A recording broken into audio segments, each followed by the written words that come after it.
everybody, and welcome back to another tier list video, where specifically this time we're going to be taking a look at upcoming releases in the speculative fiction space.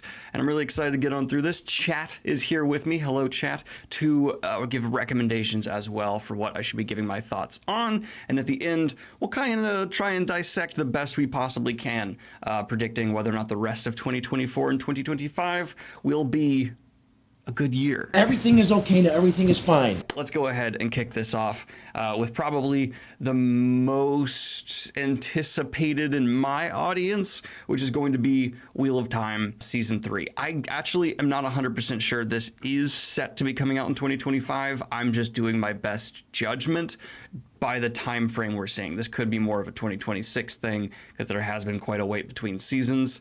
But for me, it's kind of floating between these two tiers. Strong Rec, super looking forward to if you're a Wheel of Time fan and enjoying the discussion like I am myself. I at least have strong emotional reactions to this show. That is undeniable. I have opinions. If you're not so much a big fan, I can understand why you skip this, but I've also seen a more positive reaction from it from people who haven't read the books. So I'm still, despite everything, just love of the game. I gotta put it in strong rec, super looking forward to, because of course I'm looking forward to more Wheel of Time. If not just the ad rates I get from everyone wanting to see my freaking opinion on it for some reason. From there we have the continuation of the Three-Body Problem, which has been renewed over at Netflix. It seems like people either think this is just good or outstanding. I've seen no one be like negative on it at all, and I fall in the outstanding camp. I loved season 1 of the Three-Body Problem, more so even than the book, which is surprising to say. This was a hell of an adaptation over at Netflix, and kind of kicks ass. Like it manages to have a weight to it that makes it stand above a lot of other Netflix adaptations. I guess this is a compliment to Netflix and some shade. It feels more like a HBO like super project rather than just another like Netflix that they put on out. You know what I'm saying? But Netflix is known to do that every now and then. Then we have the next season of Rings of Power. Why are we doing this? Implies greater emotion than I currently bear for Rings of Power. I just know it's gonna happen because of the investment that's been made. Rings of Power is just, it's okay. It's just like, okay, this is occurring and we can't stop it. Yeah. Sure. Okay, fine. Please edit out that burp. But I'm going to jump from here to something I'm more positive on, and for me that's going to be the Fallout show. This is a really solid season 1, and I feel like sets up an even better season 2. There was some problems with it, but all of those could kind of also just be seen as kind of charming. I just loved Fallout, and the further I get from it, the more I like it. I still like Three-Body Problem more, but this still might be my favorite show of its tone this year. And by that I mean like a gory, fun time kind of thing. That was a lot of gas. For All Mankind, Why did you do this to me? Claire, I'm sorry. I haven't talked about much on the channel, but it's super duper good. I would also say I'm looking forward to the next seasons of this, no question. Probably it's Will Be is amazing. It's definitely scratching if you're a historical fiction fan, if you're a Martian fan, just kind of an Andy Weir fan in general. It's in that vein. It's just fantastic. And I think underwatched. I have not seen too many people talking about it. It's brilliant. Severance, I really loved the first season. And for some reason, I'm like, oh, this would have been better as like a one-off experiment. I'm not sure how much I'm down for a season 2. Maybe that's an unpopular opinion. I'm not entirely sure, but I'm still looking forward to it. I still think it's super strong, and it's definitely above Wheel of Time. That's for sure. Also, I want to give a massive shout out to Chris Stuckman for being a YouTuber who got his film to get a theatrical release. He is releasing a horror film, and just for the fact that it's a YouTuber who's apparently been collaborating with Mike freaking Flanagan on this, absolutely is going to be in the strong recommendation. Check it out. It's cool for the industry. It's cool Chris Stuckman's getting to do this. Love to see his take on a horror film. He's not my favorite movie critic by any means, but in terms of someone who's hustling and putting out what seems to be a hell of a personal love, whatever the word I'm trying to looking for is. Massive thumbs up. Then we have the next season of Silo. I thought the first season was damn good. I think I liked it even more than Severance. Silo, yeah, I'm gonna put it in the strong rep. Super looking forward to. It's got Rebecca Ferguson as well. I'm just excited to see more from her because she's going to be involved in the adaptation for First Law, which is just like anything she does now. I'm watching, but like I want to see how good you're going to be in a Joe Abercrombie adaptation. Next season of The Boys. Yes. Season 4 has been shakier. There's no denying that. It's not, I would even say season 3 started to get a bit shaky for The Boys. Season 4 is shaking a little more. It's not as solid as its early seasons, but it's absolutely being carried still. It is without question still fun, engaging. The performances are conquering a lot of the flaws in the writing, and the shock value isn't what it used to be, but at the same time, like, I think it's successfully captured an audience enough to justify a season 5. If they were still going and they were going to say there's a 6, 7, 8, I would be way harsher, especially with the cracks that are getting to show. But it feels like the cracks are showing as weight is stopped being added. So I can still say I am looking forward to a season 5. And I'm going to put it at the bottom of strong rec, super looking forward to it. And I trust we never have to have this conversation again. No, of course not. Just this once. There's those things. There's those things where if you really are critically looking at the writing of The Boys, you're like, your satire's wearing a bit thin. You're kind of becoming what you're criticizing in some ways, and plot holes galore and illogical character decisions. Yet the performance and personality still carries it. No question. The Dune show, absolutely, I'm willing to bet will be amazing. I'm actually going to put it probably just below For All Mankind. I can't wait. More of this, and after watching the teaser that was just released, it does actually, and I don't mean this in the way that everyone who like puts a cover quote on a book means it, does seem like another Game of Thrones, and I'm not trying to say that Dune, which came out before Game of Thrones, is the next Game of I mean, like, tonally, in terms of its audience capture potential for HBO and riding off the success of those movies, this seems like it could be not the level of insane success of Game of Thrones around like levels or season 4, but a splash for them, something that could recapture some of that. I actually screen grabbed the wrong headline, so ignore that bottom one. We have an alien TV show called, I think it's Alien Earth or something like that. It's earlier on, so I don't know how excited I am for that. I'll be more excited for the movie we've actually had a trailer for. This, I mean, the idea of bringing aliens to Earth has been done before, right, chat? Like, we've seen this in the AVP movies, which, you know, okay, that's kind of a stretch to even count that. But it's something that there's certainly a lot of potential there for. I just don't know a lot about it. Apparently, Rick and Morty's getting an anime. That's going to be our first why are we doing this? Just stop it. Like, Rick and Morty has its audience. It's fine. It's the new South Park, Family Guy, Simpsons animated show that's probably going to be going on and on and on and on and on and on until we're all dead. But an anime spinoff, I don't get it. And then we're also going to say the same thing for this Terminator anime. I'm still shocked at how positive people's response to this seems. The trailer seems so generic, so lazy. The plot synopsis is just rinse, wash, repeat Terminator crap. Nothing new. It is distilled milk from a franchise that has little left. I can't be super psyched. But if you would like to avoid making those same simple mistakes, I highly recommend you check out today's partner, Skillshare. Through the largest learning community on the interwebs, you can check out Sabah Tahir's class on writing characters. She talks about defining their goals, motivations, and conflicts to set the groundwork, determining key attributes to build them, and placing them in different scenarios to find out how they might react. This is the kind of material that really helps you break through, especially writer's block, reactions, motivations. Those are things that keep your momentum moving forward in the story as a writer. This is available exclusively on Skillshare.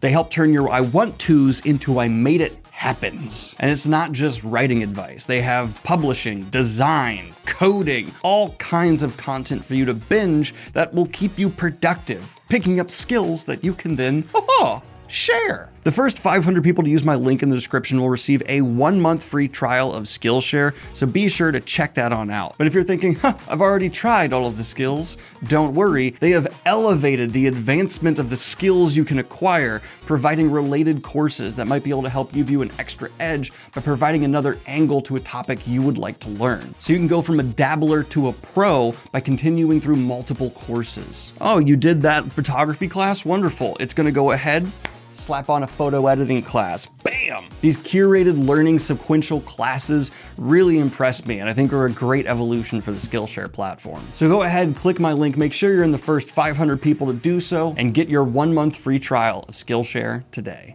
And while we're talking about why are we doing this, I'm also just gonna put the new Beetlejuice in there, and I don't think I don't need to explain that. I don't think I even need to come close to near considering explaining that. We all know why that looks shitty. Then we have the alien thing I'm more excited for. Alien Romulus looks a lot more back to basics. It looks like a slasher film, which the first Alien movie was.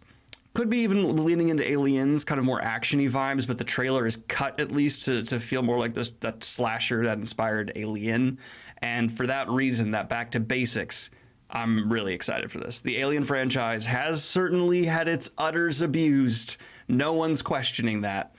But there's plenty of fluid in that tank. I think one of my biggest problems with Alien Covenant is they were trying to like force a Sigourney Weaver Ripley, and I didn't see that in this trailer. It seemed like they're just gonna have like a typical cast trying to survive without trying to recapture the magic that was Sigourney Weaver. Because Sigourney Weaver was like perfect for that role. And I don't think you can like artificially, take a character that was written for a woman and taken up by or written for a man and taken up by such a talented female actress who made it so her own. I don't think you can recapture that. So the fact that this is looking more like broad, just group of teenagers on a spaceship, almost like Cabin in the Woods equivalent, I'm here for it. Same reason that I'm actually more positive on, where is it? The new Hellboy. Okay, we're gonna say this is Hellboy because apparently I forgot to screen grab that. So this is Hellboy, even though it's not. I'm actually really looking forward to this lower budget, simpler, out of a city attempt at a Hellboy adaptation because it's getting back to basics. And while we've tried to do the Promethei and the epic stories of making everything bigger, sometimes things do better when they're kept simple. Keep it simple, stupid can apply to execution of a premise, and that's all we really need. Then we have Nosferatu. Really, really, really want this to be good. I've only seen a trailer, but it's like a huge passion project from a creator I'm a fan of because it's Robert Eggers, right? So I'm gonna put it there. It could be bad. Nosferatu is something that you could say all the things like it should be left alone, but oh man, I'd be willing to bet. You know what? Screw it. No, I'm willing to bet this will be great. Robert Eggers has not steered me wrong before, and I think it's gonna be worth it. One Piece Season 2. Super strong rec, probably the top of it. This season 1 was so enjoyable. I was floored that I was able to get my dad to really like One Piece by showing him live action One Piece. He was all about it. Season 2 of One Piece, I'm gonna have all the hype in the world for. I know it's gonna be even harder as the world grows for the live action show to continue to capture just how vast Oda's creation is, but they're so enthusiastic about it, and there's so much dedication and influence from Oda that I still think it's possible. And season 1 laid down a really good foundation. Let's hope they launch off really well from there. Okay, then we have Shrek 5, which is officially locked in a release date. I know Jackson and his coverage of it in Fantasy News is really positive, and God bless him for it. This isn't okay. I get why we're doing it. It's not a why are we doing it. It's whatever. It's an aging cast coming back for a paycheck, hoping they'll be able to capitalize on some nostalgia. And yeah, I know they got the writers from Puss and the Last Wish on it, but like that's lightning in a bottle, could they really do it again? I'm not sure. I hope I'm wrong, but I'm edging my bets. So, Dragon Prince Season 6, it was a good enough looking trailer, and it's got a different enough vibe to it that it's actually motivated me to check out the previous seasons, so maybe Season 6 will be worth your time. Oh boy, Last of Us Season 2, probably middle of the road of strong rec, super looking forward to. Definitely think they're, going to have a bigger challenge with how controversial the second game is, but with the success of crafting that world in Season 1 and the stellar performances that I think a lot of people have just agreed, perfect. Like, you cast the people who need to be these people, unless you're one of those weirdos who keeps commenting on Bella Ramsey's age or appearance, then I think they're just gonna be able to sprint with it forever. Also, misconception. I hear a lot of people telling me Bella Ramsey uses they, them pronouns, not she, her. That is false. Bella Ramsey has posted on their Instagram multiple times that they are prefer they, them, or she, her, and that they don't really care. There was an article that insisted that they did they, them pronouns, but they then clarified and was like she, her, they, them, not a care either way. So I want to just put that out there because you can check it's on their personal Instagram story, and I'll trust their personal Instagram. Watchmen animated thing. Just leave Alan Moore's shit alone. That's my mentality towards anything adapting his stuff now. Leave Alan, because Alan Moore wants you to leave it alone. Arcane Season 2. I think Kayla would kill me if I didn't put that top of will be amazing, is amazing, and I agree with her. Season 2, there's a voice in the back of my head that's chattering like this is lightning in a bottle. It might not be as good. Hedge your bet. But in reality, it's probably going to be just as good because they really took their time with it, and it's so well set up for its next season. I love Season 1 so much that I'm genuinely afraid for Season 2. Like, that's a high compliment because I have no reason to think that it won't be a good Season 2. It's just that Season 1 was so fucking good that can you do that again? I don't even know. Lord of the Rings War of the Rohirrim. I can't believe I'm this not hyped for a Lord of the Rings thing. If it was live action, it would be down and okay. It's animated. Some of the stuff seems cool. I'm going to put might be worth your time for now. But it's like top of it. I really want it to be in here. Okay, please understand. My hesitation comes from everything around Lord of the Rings, not Lord of the Rings itself. What has been happening to the franchise rights? What has been happening to so much with Lord of the Rings just makes me skeptical with it going forward. Because every time I hear these people are involved in the project, these people are involved. Yeah, Rings of the Power had the money to get all kinds of, industry praised people involved, but the end product still felt like corporate. And I have not seen anything yet that shows me War of the Rohirrim will not be that. Well, I have not seen any indicators that it is that. All I've seen in the wake of it is just continued strange parsings and rippings up of this franchise rights that really end up hurting it. Yeah.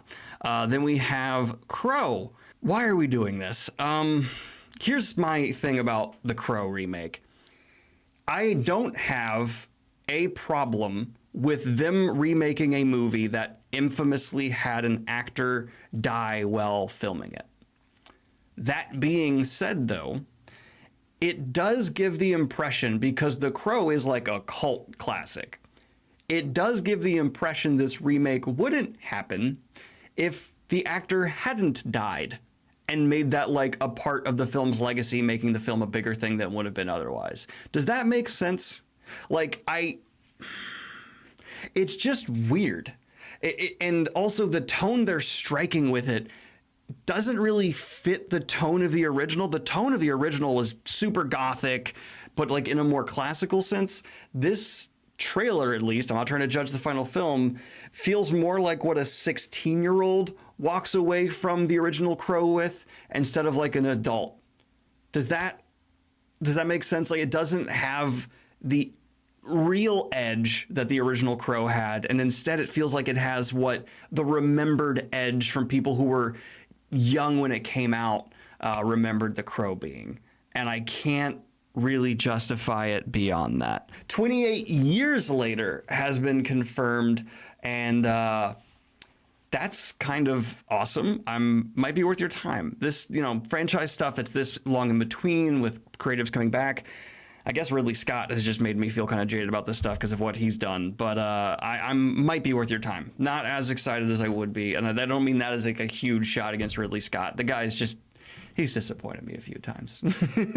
Avatar Movie 3. I actually appreciate that this franchise is just doing Avatar 1, 2, 3 because it's so much easier as someone who has to talk about media than going Avatar, whichever one, the third one, and then I have to keep that straight in my head. I can't even do that for Wheel of Time books all the time.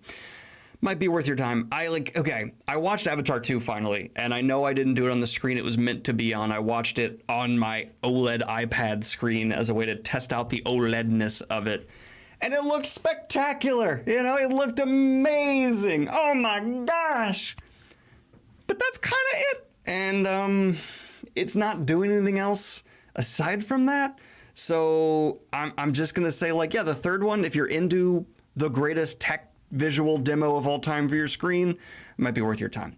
Witch Hat Altair, I'm going to say strong rec, super looking forward to, out of respect for my audience, because I know you all are super looking forward to this. I just don't know enough about it.